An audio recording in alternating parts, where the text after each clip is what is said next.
everybody, welcome back to Curious Viewer Podcast, where we discuss all kinds of media. My name is Valerie, and in this episode, we will continue to dive in Psycho-Pass Season 1.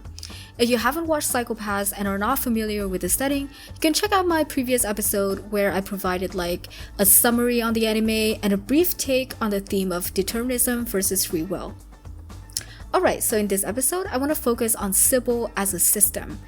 In Psycho-Pass, Sybil is generally perceived as the ideal system, right? Which is a premise for our characters to later debunk. Let's see if Sybil is really what it claims to be. I'm first going to reiterate the appearance of Sybil and what Sybil tries to get people to believe to be the truth.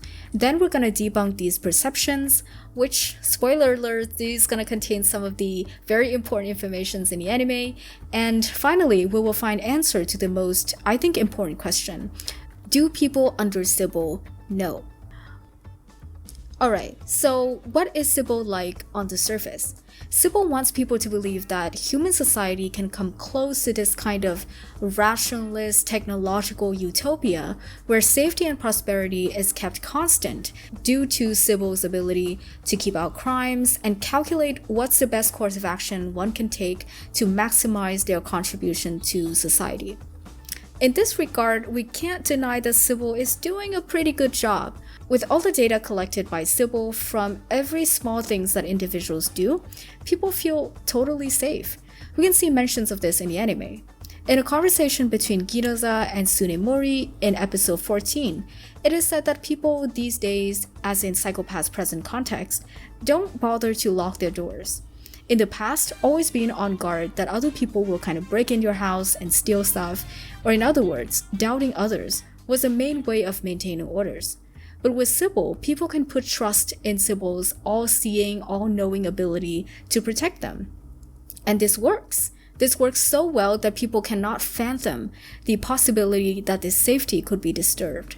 So when they saw brutal murders happening on the street, they instantly went into this state of dissonance and simply could not comprehend that is it just a show or is it really real?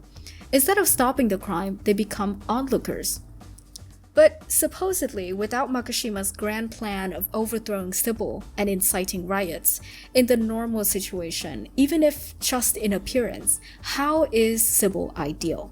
In case you haven't noticed, in this anime, the writer quoted a lot of Max Weber, a lot, especially Weber's take on bureaucracy. So let's use that. Let's use Weber's take on ideal bureaucracy as a guideline for Sybil. According to Weber, there are 5 characteristics of any ideal organization: division of labor, hierarchy of organization, written rules and regulations or rule-bound conducts, employment based on technical qualifications, and impersonality. So does Sybil have all of them? On the surface, it does. Sybil makes one's capability and potentials calculable, and thus it can slot them into the right part of the social operations. This allows for a quite effective division of labor and employment based on technical qualifications. People are guided to become expert in what they should specialize in, and they have their own sphere of competence. As a whole, the society gets a net increase in productivity. Even with Latin criminals who are deemed unfit for social safety, as long as they show they have the right skills, they can be employed as law enforcer, making their own type of contribution to the community. Civil society also have a very clear hierarchy of organization. People still have ministries and administrative staff and procedures. The chain of command is quite similar to our society, it's just that instead of the head of state, all will report to Sybil. And these human particles of the Sybil machine performs their bureaucratic functions based on a very clear set of written rules and regulation. The most obvious example being the crime coefficient system and the use of the Dominator, or the gun used in this anime to shoot criminals. So if your Psycho-Pass is over 180, you are a Latin criminal, right? And your punishment is the non-lethal paralyzing function of the Dominator. But if your Psycho-Pass is over 300, you are beyond repair, and lethal elimination will be your punishment. Enforcers and inspectors and all these kind of people of the police force can come and go, but the structures will stay the same. Which leads us to the next, and I think the most important characteristic for Sybil to be trusted so much. impersonality. So basically, Sybil conducts its judgment and activities in a very unbiased manner because it follows an impersonal order, ensuring impartial treatment to everyone in the society. Sybil poses as an apolitical prophet, and it ensures that the common problem of corruptions, biases, racism, sexism, self-interest will not get in the way of social development. After all, for a citizen living under Sybil, Sybil is a machine built with algorithms and whatever kind of super computational technology that they cannot grasp. Sybil is not human and thus will not be subject to human biases. That's the foundation of people trust in Sybil judgments. Impersonality is at the core of Sybil's social stability.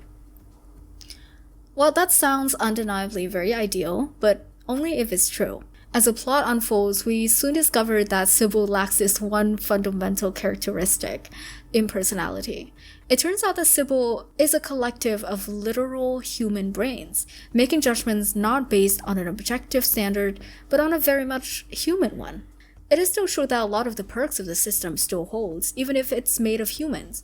But what gives people trust in those judgments from the start, thus securing social order, was because they stem from a non-human, non-biased entity. So, of course, Sybil doesn't want people to know this, at least not yet. And it tries hard to eliminate those who are in on this little secret, even when Sybil itself has to go against the written rules and regulation. So in episode 16, when Choi-gu-sung and Shusei Kagari found out the truth about Sybil, Chief Kase, or Sybil, decided to override the Dominator judgments and kill both of them, despite their crime coefficient not having reached the lethal level. Or when Sybil tries to kill Kogami Shinya to stop him from partaking in the operations against Makashima, in front of everyone in the police force. In Weber's view of legal rational authority, he said that the administrative staff should be completely separated from the ownership of the means of production or administration. This basically means that ideally, Sybil should not be the one in control of changing the regulations when Sybil itself will be the one enforcing it. But since it's not the case, civil bureaucracy could not be called ideal. When I go through some of the takes and reviews of Psycho-Pass, I saw the word authoritarian being used very often to describe the nature of Sybil, and I kind of agree. Sybil is very sensitive to dissidents or expressions that could potentially belie dissent. Examples of this are plenty in the anime. Sybil has strict regulations on arts and artists, only allowing those that do not cause stress to be circulated, or that it deems intellectual occupations like journalists, college professors, sociologists, and the likes unnecessary and drive ideological dissidents out of Japan. It imposes strong surveillance on citizens with CCTV everywhere, huge data inputs of individuals and their choices, and constant measurements of people's stress levels. All of these to ensure that the threats to the system are immediately identified and erased. Makashima compares Sybil to a concept developed by Foucault called panopticon. I will not go too deep into this due to our limited episode duration, but basically Sybil is kind of like a prison that by imposing constant surveillance, or at least the appearance of constant surveillance, it causes prisoners, or in this case Sybil's citizen, to always act as if they're being watched, and thus ensuring its effectiveness in governing the social order. Okay, so Sybil turns out to be less than ideal. But what I noticed when watching this anime was that many people have started to recognize that something was not right. Here are some of the examples. In episode 4, where the police were investigating the hologram case, they asked for the help of Spooky Boogie, a Komufield character who's an old friend of Akane, right?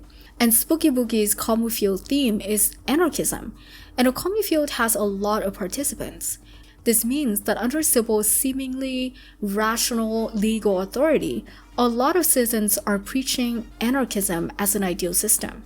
This anarchist spirit is once again mentioned in the episode 12, where Rina, Yayoi's friend, wished to revolt against Sybil along with other people in their music community. Several criminals at this event even call the police force fascists who do whatever Sybil tells them to. Or when Makishima incited riots in the bank abduction case, people are starting to vent their dissent towards Sybil because they've been the one being oppressed under Sybil's stress level-based stratification. There are many more details that are small but very telling about this. And this is what I love about psychopaths. If you notice any other things, please comment because I'd love to hear more.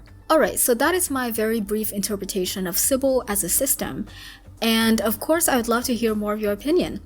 In the next episode, I plan to share some of my thoughts on one of the very amazing but probably not thoroughly discussed character, Tomomi Masaoka. If you enjoy my content, please leave a like and follow and interact.